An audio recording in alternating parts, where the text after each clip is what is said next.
क्या भारत में इंटरनेट का असली राजा अब एलन मस्क बनने वाला है? क्या जियो और एयरटेल की सल्तनत अब डगमगाने वाली है? और क्या भारत के दूर दराज गांवों तक अब बिना टावर के सुपर फास्ट इंटरनेट पहुंचेगा? जी हाँ, ये सब सवाल अब हकीकत के बेहद करीब हैं, क्योंकि एलन मस्क की कंपनी स्पेसएक्स ने अपनी सैटेलाइट आधारित इंटरनेट सेवा स्टारलिंक को भारत में लॉन्च करने की दिशा में बड़ा कदम बढ़ा दिया है। 2024 में भारतीय दूरसंचार विभाग ने स्टारलिंक को भारत में global mobile personal communication bye satellite सेवा के लिए लाइसेंस दे दिया था। और अब खबरें हैं कि स्टारलिंक 2025 के भीतर भारत में कमर्शियल सेवाएं शुरू कर सकता है। स्टारलिंक की सबसे बड़ी ताकत है इसकी LEO सैटेलाइट टेक्नोलॉजी, जो 500 से 2000 किलोमीटर की ऊंचाई पर घूमते हजारों सैटेलाइट्स के जरिए धरती के किसी भी कोने में हाई स्पीड इंटरनेट पहुंचा सकती है, बिना केबल, बिना टावर। यानी जहां जियो और एयरटेल आज भी फाइबर या मोबाइल टावर पर निर्भर हैं, वहीं स्टारलिंक सीधा आकाश से इंटरनेट भेजेगा। और यही बात अब भारत की टेलीकॉम इंडस्ट्री के दिग्गजों को बेचैन कर रही है। स्टारलिंक क्या है? स्टारलिंक एलोन मस्क की कंपनी स्पेसएक्स की एक सैटेलाइट इंटरनेट सेवा है, जिसका उद्देश्य है दुनिया भर में हाई स्पीड इंटरनेट पहुंचाना, खासकर उन इलाकों में जहां केबल या फाइबर पहुंचना मुश्किल है। यह सेवा काम करती है हजारों छोटे LEO low earth on orbit satellites के जरिए, जो लगभग 340 से 550 किलोमीटर की ऊंचाई पर लगातार धरती के इर्द गिर्द घूमते रहते हैं। इन सैटेलाइट से आपका घरेलू डिश टर्मिनल सीधे जुड़ता है और डेटा भेजता, रिसीव करता है, बिल्कुल टावर या केबल की जरूरत के बिना। स्टारलिंक की सबसे बड़ी ताकत इसके LEO low earth on orbit satellite हैं, जो पृथ्वी से केवल कुछ 100 किलोमीटर की दूरी पर रहते हैं। इस कारण इसकी लेटेंसी बेहद कम होती है, लगभग 20 से 40 मिलीसेकंड, जो कि वीडियो कॉलिंग, ऑनलाइन गेमिंग और रियल टाइम वर्क के लिए इसे बेहतरीन विकल्प बनाता है। परंपरागत फाइबर या मोबाइल नेटवर्क जैसे जियो और एयरटेल की तुलना में स्टारलिंक उन जगहों पर भी तेज इंटरनेट देता है जहां नेटवर्क पहुंचना मुश्किल होता है।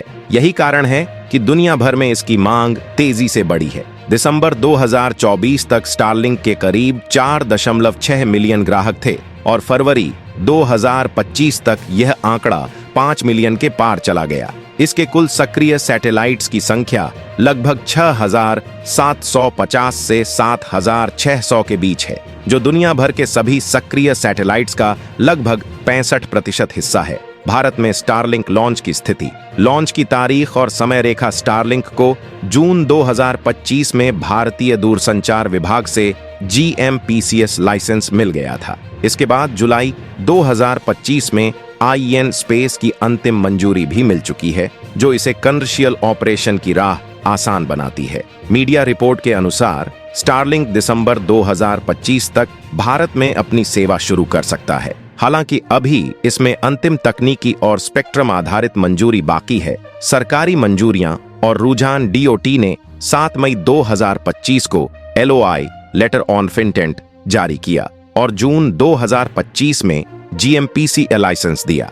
IN स्पेस ने जुलाई की शुरुआत में स्टारलिंक के Gen 1 कंस्टेलेशन लगभग 4,408 सैटेलाइट्स को भारत की वायुमंडल में कॉमर्शियल ट्रांजैक्शन की मंजूरी दी। अगला कदम है स्पेक्ट्रम अलॉटमेंट और सिक्योरिटी ट्रायल, जो DOT द्वारा निर्धारित शर्तों के तहत पूरे होने हैं। शुरुआती रोल आउट कहां से शुरू होगा? अब तक स्टारलिंक ने 12 जिलों को प्राथमिक टारगेट बनाकर सेवा शुरू करने की प्राथमिक योजना बनाई थी। हालांकि ताजा रिपोर्ट्स में कहा गया है कि शुरुआत चयनित शहरी इलाकों में 30,000 से 50,000 कस्टमर्स तक पहुंच के साथ होगी, ताकि स्पेक्ट्रम और कनेक्टिविटी परीक्षण बेहतर तरीके से हो सके। स्टारलिंक की शुरुआत भारत में सीमित शहरी इलाकों में टेस्टिंग के साथ होगी, लेकिन इसका मुख्य उद्देश्य ग्रामीण, पहाड़ी, द्वीपीय और समुद्री क्षेत्रों में इंटरनेट कनेक्टिविटी पहुंचाना है। इसके साथ ही यह एयरटेल और जियो जैसे टेलीकॉम दिग्गजों के साथ साझेदारी करके एंटरप्राइज, मरीन, एविएशन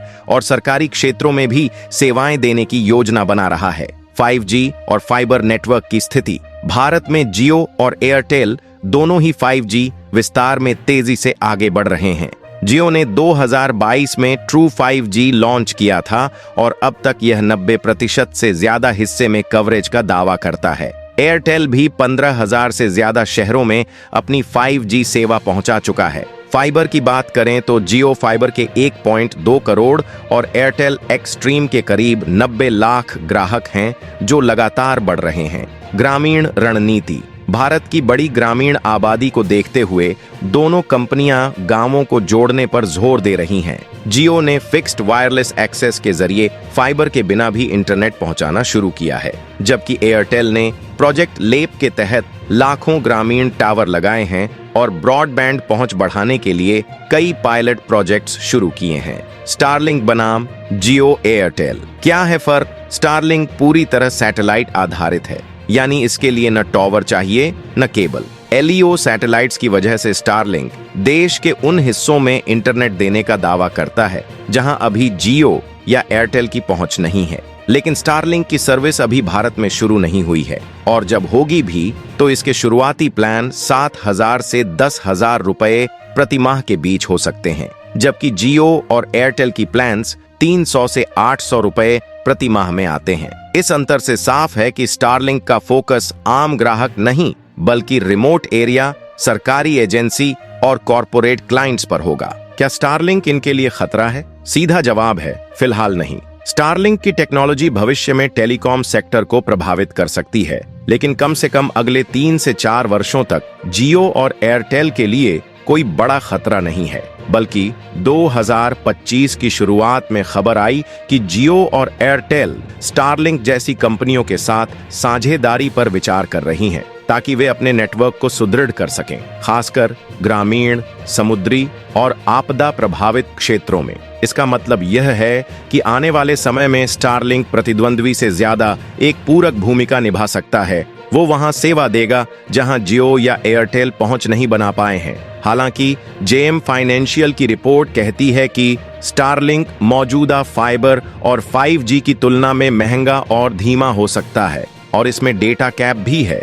इसलिए यह जियो एयरटेल के फाइबर होम ब्रॉडबैंड बिजनेस को अभी चुनौती नहीं दे रहा। वहीं एयरटेल और जियो ने मार्च 2025 में स्टारलिंक के साथ पार्टनरशिप की घोषणा की। उनके रिटेल चेन और इंस्टॉलेशन नेटवर्क को स्टारलिंक के डिवाइस बेचने और सर्विस प्रोवाइड करने में शामिल किया जाएगा। निष्कर्ष यह है कि फिलहाल जियो और एयरटेल इसे एक संभावित खतरा के बजाय पूरक साझेदार मान रहे हैं, जहां उनकी खुद की नेटवर्क और वितरण क्षमता स्टारलिंक को भारत में सफल करते हुए एक साथ उपयोगी साबित हो सकती है। स्टारलिंक को जून 2025 में भारत में लाइसेंस मिल चुका है और 2025 से 26 तक इसकी सेवाएं शुरू होने की उम्मीद है।